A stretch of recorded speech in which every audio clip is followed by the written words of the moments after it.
Hello everyone, welcome back to new vlog. অনেকদিন পরে আমি ভ্লগ দিচ্ছি আমি জানি, কিন্তু প্লিজ একটু অ্যাডজাস্ট করে নিও। আজকে আমরা বাড়ি শুধু সবাই যাব মেলা বাড়ি, আর সেটারই ভ্লগ আমি তোমাদের সাথে শেয়ার করব। মা বাবা সবাই রেডি হয়ে গেছে, ওরা এখন যাবে, বাট আমি এখন ওদের সাথে যাব না। এখানে দেখো মা, দিদা, জেঠিমণি, কাকিমণি সবাই রেডি হয়ে গেছে, বাট আমি ওদের সাথে যাব না, আমি একটু পরে যাব। যেহেতু এখন আমার উনি আছে, তো ওনার সাথেই আমি যাব। উনি আমাকে ফোন করে বললো যে তুমি একটু ওয়েট করো, আমি আসছি, তারপর আমরা দুজন একসাথে যাব। আর ভিডিওটা না একদম স্কিপ না করে শেষ পর্যন্ত দেখতে থাকো। আজকের মেলাটা অনেক বড় যেহেতু, তাই কি কি হবে, কোন কোন দোকান বসবে, কি কি আছে, আমি সবকিছু দেখানোর চেষ্টা করব। তারপর মা বাবাকে টাটা করে আমিও চটপট রেডি হয়ে গেলাম। আর রেডি হয়ে প্রায় 3 ঘন্টা বসে আছি, কিন্তু ওনার কোনো পাত্তা নেই। তারপর বিরক্ত হয়ে ভাবলাম চলো হাতে একটু নেল পালিশ পরে নিই। আমার মনে হচ্ছে না তো উনি আসবে আর না আমার মেলা বাড়ি যাওয়া হবে। আর কোথাও যাওয়ার জন্য এরকম রেডি হয়ে বসে থাকতে আমার একদমই ভালো লাগে না। আর হ্যাঁ, এটা ছিল পোলকার মেলা, সেটা কিন্তু অনেকদিন আগেই হয়ে গেছে। আমার ভিডিওটা আপলোড দিতে একটু লেট হয়ে গেল। তারপর আমার উনি চলে এলেন আর আমরা চললাম মেলা বাড়ি। আর তোমরা কি কেউ এই মেলাটার ব্যাপারে কিছু জানো? জানলে কিন্তু অবশ্যই আমাকে কমেন্ট করে জানাবে। তারপর আমরা দুজনে এই সুন্দর রাস্তাটাকে অতিক্রম করে সোজা পৌঁছে গেলাম মেলা বাড়ি। এরকম ভিড়ভাট্টা লোকজন আমার একদমই পছন্দ না, কিন্তু বাড়ির সবাই যেহেতু এসেছিল তাই ভাবলাম চলো আমিও একটু ঘুরে আসি। তারপর আমরা সোজা ঢুকে পড়লাম মেলা বাড়িতে। আর মেলা বাড়িতে এই লেভেলের ভিড় ছিল, ভিড় ঠেলাঠেলি করে সোজা মন্দিরের দিকে গেলাম।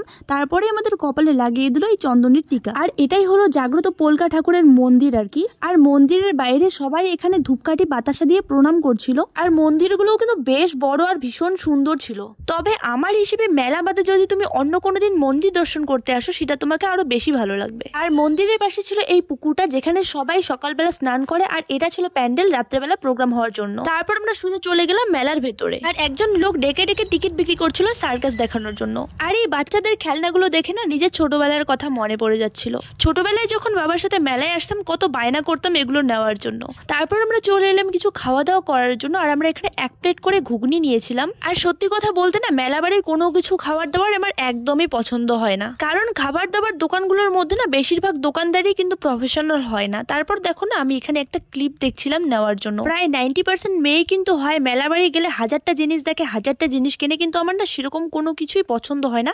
তবে এই ক্লিপটা নিলাম আর সাথে সাথে কিন্তু মাথায় লাগিয়েও নিয়েছিলাম। আর এই মেলাটা কিন্তু বিশাল বড় একটা মেলা, বিশাল বড় একটা জায়গা জুড়ে মেলাটা বসেছিল আর কি। এখানে প্রায় সব ধরনের দোকানই বসেছিল। আর এখানে না আমি অনেক জিনিস এরকম দেখেছি যেটা কিন্তু আমার ছোটবেলার সাথে, আমার কেন বলছে, আমাদের ছোটবেলার সাথে অনেকভাবেই রিলেটেড ছিল। আর ছোটবেলার প্রায় অনেক জিনিসই ভুলে যাচ্ছিলাম সেগুলোকে আবার নতুন করে দেখে আমার ভীষণ আনন্দ হচ্ছিল।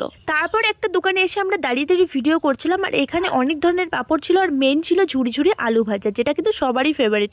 আর অনেক ধরনের কিন্তু আচারও ছিল। তবে এখানকার সবকিছু আমি ধরে ধরে ভিডিও করলেও কিন্তু একটা কিছু নেইনি, শুধু একটা জিনিসই নিয়েছি, সেটা হচ্ছে এই ফুচকার পাপড়গুলো।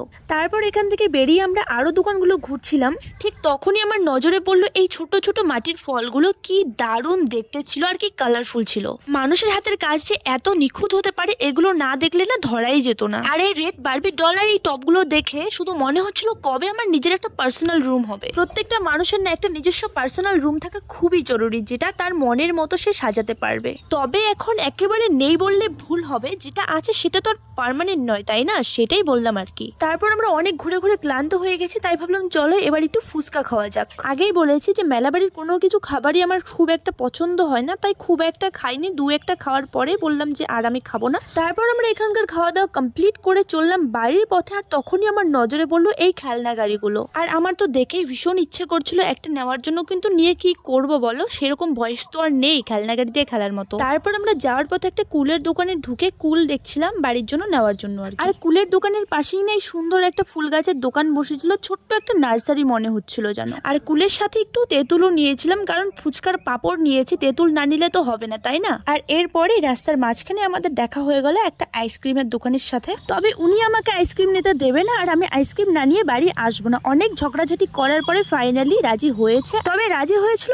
একটা শর্তে, যাতে আমি আর কোনো কিছু বায়না না ধরি। তারপর আইসক্রিমটা চাটতে চাটতে সোজা আমরা বাড়ির পথে রওনা দিলাম। তবে এরকম লোকজন ভিড়ভাড়টা পছন্দ না হলেও আজকে কিন্তু ভীষণই মজা হয়েছিল। তবে তোমাদের কেমন লাগলো সেটা কিন্তু অবশ্যই কমেন্ট করে আমাকে জানাবে। তবে মেলা ঘুরতে মজা লাগলেও এরকম ভিড় ঠেলাঠেলি করতে কিন্তু আমার একদমই ভালো লাগে না। তারপর প্রায় 1.5 ঘন্টা জ্যামে দাঁড়িয়ে আমার অবস্থা তো শেষ। তো দেখা হচ্ছে নেক্সট ভিডিও, ততক্ষণের জন্য বাই বাই।